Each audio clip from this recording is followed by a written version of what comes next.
a formal welcome. This is Kristaps Porzingis, as you all know. So we'll just do the jersey first and then get right to Q&A. Right next. Welcome. Thank you. There you go. Thank you. Yep. Good there.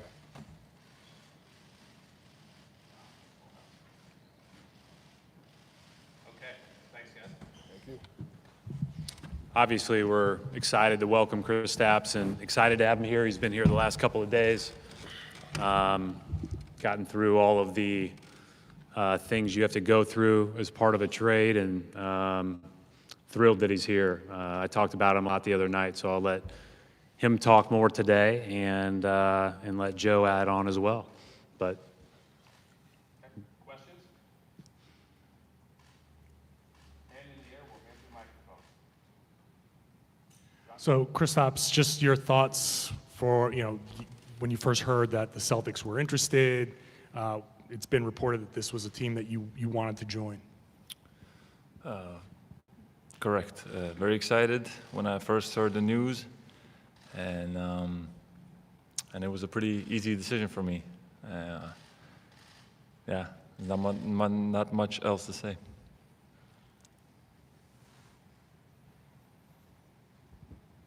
Brad, is there any kind of extension or anything like that to announce? Is that something that's being worked on? No, we'll have a chance to talk here in the next couple of days or next weeks or whatever it is.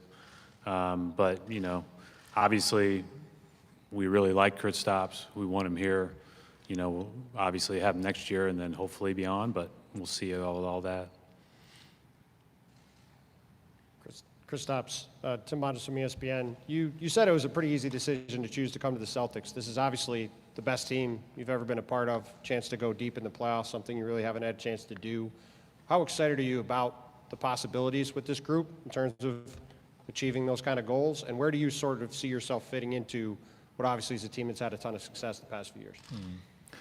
Yeah, exactly as you said. The opportunity to play for a really good team already, and to be able to add to that, and hopefully to help these guys make their life even easier, and just being on a high-level organization like Boston, historic franchise, iconic franchise, made it extremely easy for me to make that decision.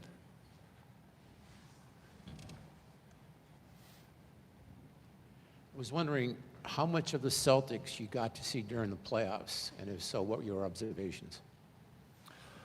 Honestly, not a lot. I saw maybe a couple of games of the Eastern Conference Finals. I was in a different time zone, but now I'm going to have to look into it more. I'm going to watch the games, and it's postseason is always much more fun to see the adjustments for each game and things like that. So I'm going to have to do some homework this summer for sure. Hey, Kristaps, welcome. I was curious, you played with Luka in Dallas, you played with Bradley Beal in Washington. What did you learn during those two stops about playing with other stars? Because you will be playing with Jalen, Jason here. And for Joe, how do you see Kristaps fitting in next to those two, given his, high usage in other spots?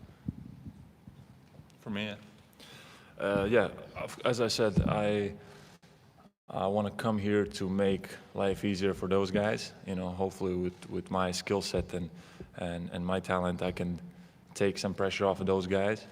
And that's it. I come here to try to make this team better. And I'm excited to play with such high-level guys that have been there from year to year, and have that experience already. So I think it could be a great combination. And you just have to have a balancer, and it's a balance of how we want to play. And I think those guys have gotten better in their careers of playing together and playing as a team. And I think that was one of the strengths we had this year, was we were able to take advantage of our roster and of our depth. And with Kristaps coming in, that's a piece for us that we can implement into our system and our identity. Kristaps, is actually two questions. The first one, what is something that Celtics fans should know about you that they don't know right now? And the second one, I saw you're wearing number 8. Clearly number 6 was not going to work here or anywhere else in the league. Why did you choose to wear number 8 as a Celtic? Honestly, it doesn't have much meaning behind it. It was just a couple numbers available, single-digit numbers. So it was between 4 and 8, and I just went with 8. And then the first part was something that Celtic fans doesn't know about me. Good question. I'm gonna have to think about that. We'll come back to this. I'll ask it again in a few. All right, cool.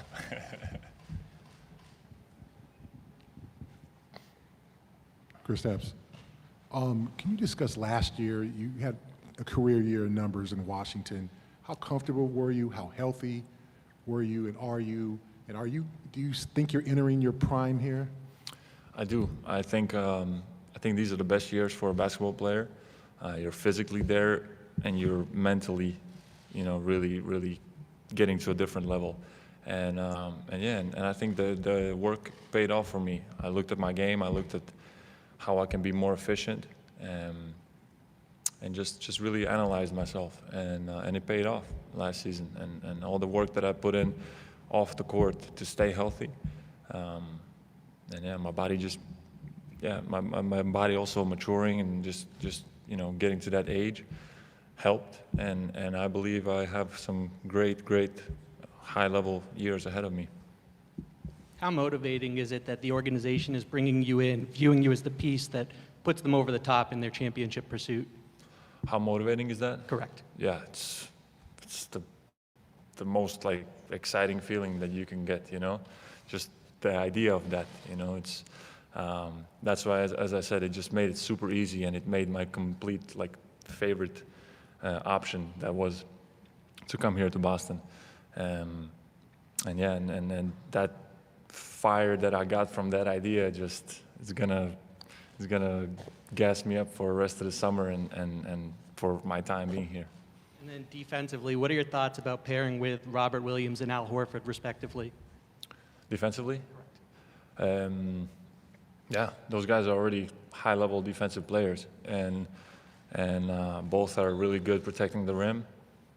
I'm going to be out there also protecting the rim, and those guards that are on the team, guards, forwards, everybody that are on the team, I think they're all like dogs, and they're going to make life even easier for us defensively as the bigs, because they're going to put even more pressure on the guards when they're driving by them and stuff like that. So I think this is a special team that I'm going to be able to join. It's been a few years since you've played in the playoffs. Why do you think it didn't go as well as you usually play in the regular season last time around? And what have you learned over the years about how you can thrive in kind of more physical game like that? Why it didn't go so well in the playoffs, you're saying? Yeah, and why do you think you'll be ready for it this time around? Yeah, I don't know if I'll be ready, Who knows? But I'm going to do everything I can to help this team. I'm going to be, I have a taste of it, right? I have a taste of it, and I know what it's like. The first playoff series were really good. Just didn't have luck, and second one was a different style, different kind. So, and each series is completely different. So I'm gonna have to be ready for any kind of scenario. And as the year goes along, it's we're gonna in the regular season we're gonna find that rhythm. We're gonna find that chemistry, and that's gonna carry us into the playoffs. Kristaps, you mentioned at this point in your career being at a different level mentally. What kind of does that look like for you? What are you maybe seeing or noticing in that part of your game as it evolves? I think it just comes with experience. Experience and knowing yourself, knowing your body, knowing the game. Everything slows down, and things start to click more and more the older you get. And you always look back, oh, I was so, even just talking about life, not just basketball, oh, I was so dumb when I was 21. And then you get 25, or now I'm 27, I'm thinking, man, I was dumb a couple of years ago. So it's always like this. You're always evolving, and you're evolving as a basketball player also. So probably I'll be a much better player by 30 than I am now, So I'm looking forward to keeping that growth and keep getting better as a basketball player. And Brad, with free agency starting tomorrow, what, I know you can't speak in specifics, but what are kind of the goals and points of emphasis as you look to round out the roster? Well, I think the biggest thing is we just want to keep, obviously we want everybody that comes here to understand what the ultimate goal is, right? And everybody that is a part of this group to understand what the ultimate goal is, and that's to put all of our strengths together and try to win it all. And so every decision we make will be with that as kind of the North Star. I think that it's very obvious we've got a great core of players that people will want to play with and want to be around, and we just have to find accentuators, people that accentuate that group. And we've talked about that in the past, and I thought last year's team, we had a lot of that. And I think as we sit here right now with who we have under contract and what our potential avenues are, I think we'll be able to have that again. Hey, Joe, when this trade went through, one of the first things that got fired up on social media was the highlights of his game against you guys at the end of the season last year. How difficult was it coaching against him? And how are you going to implement his unique ability to score in the post into what you guys do each night? Get him the ball in the post. And, obviously every year when you have a different team, you have to do things that, play to the strengths of that team. And so the addition of, Kristaps will help us, I think, on our post. It will help us against specific defenses that we may have had trouble with in the past and give us just a different look, which I think is important, to continue to make these deep runs, is to be a dynamic team. And then, that game, I remember that very vividly. It was a very difficult game for us on both ends of the floor.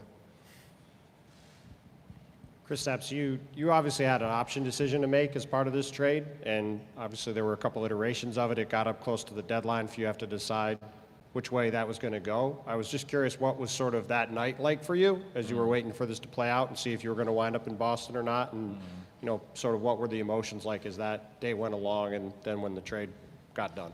Yeah, no, it was a crazy day for me. I was about to go to sleep, and then I heard the news that the trade didn't go through. So that kept me up for a little bit longer, but then by like 4 a.m. back home, I was like, okay, I'll go to sleep and see what happens. I wake up in the morning, and I saw that it happened, the trade happened, and I was just extremely excited and extremely happy. Yeah, Bob Schwan, Palmer Journal.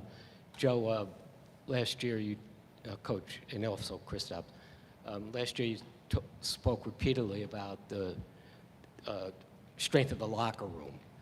Now, Marcus was one of the team leaders, and that's a void that you're going to obviously need to address and ask you that. And then, Kristaps, you were with the team last year where obviously you demonstrated much more leadership last season.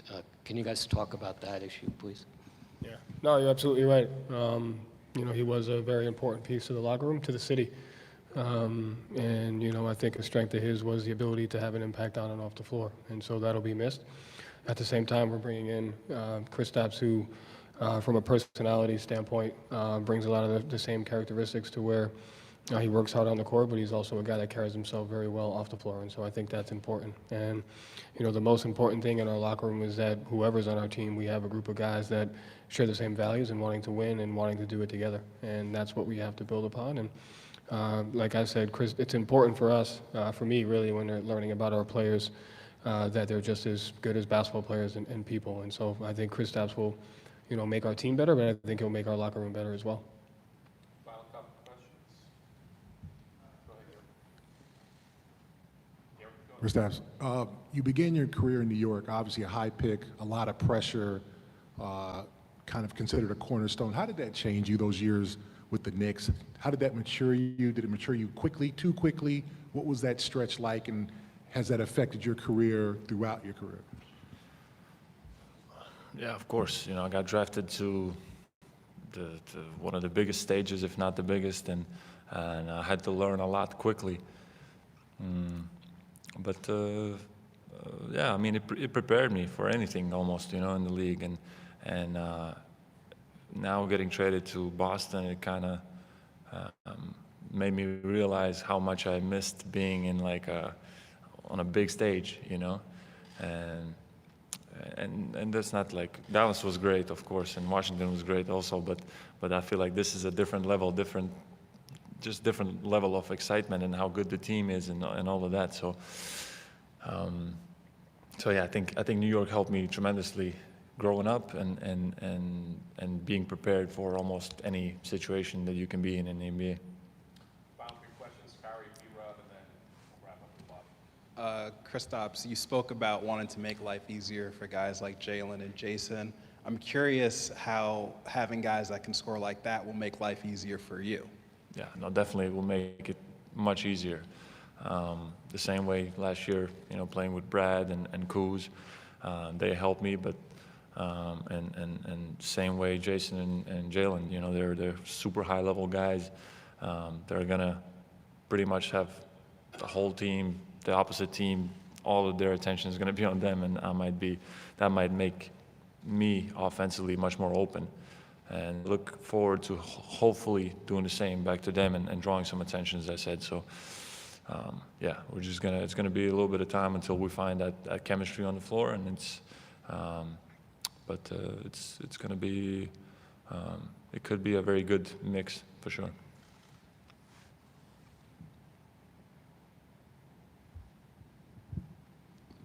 It's a question for Brad. You obviously adding a key piece here in Porzingis, but you know, adding a significant addition from a salary standpoint for the payroll here.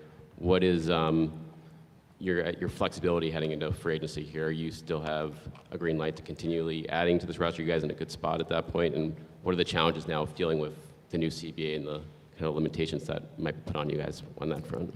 No, I mean, we're really lucky. We've got the green light, right, to continue to add. I think the biggest part for us is making sure that we are, you know, smart about building a team, right? And obviously you're always looking at it from the standpoint of, you know, this year, but also down the road.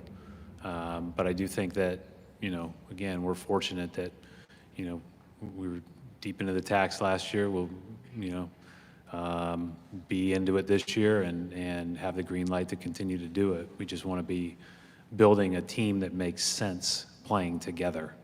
And you know, sometimes that means spending more, and sometimes that means figuring out that you've got the guys to build around and then putting the right people around them, right? And so that's the challenge here moving forward over the next few weeks. Brad, one to add to that, you know, given some of the penalties that are in there from a CBA perspective, long-term to adding, you know, 3 stars together like you guys have now, what still led you to say this is the route, you know, we need to go as a team here? Listen, we're trying to win. And, you know, everybody is very supportive of that from top down. Starts with Kim Pags and our ownership group, and we're trying to win. And we're going to try to do the best to put our best foot forward to do that. The required part of that is the right talent to build around it. And we're very fortunate to have a lot of talented players. You know, obviously, you know, Kristaps is sitting up here. Jason and Jalen have been mentioned a ton. We've talked about Al and Rob. We haven't even mentioned Derek and Malcolm, right? Like, and Peyton. We've got guys that are under contract here that are really, really good players. And so building a team around that all fits together in our best way we can is what we're trying to do. And so it's about winning. Okay, thank you, everybody. Thank you, Joe, Kristaps, and Brad. All right, well, thank you. Thank you.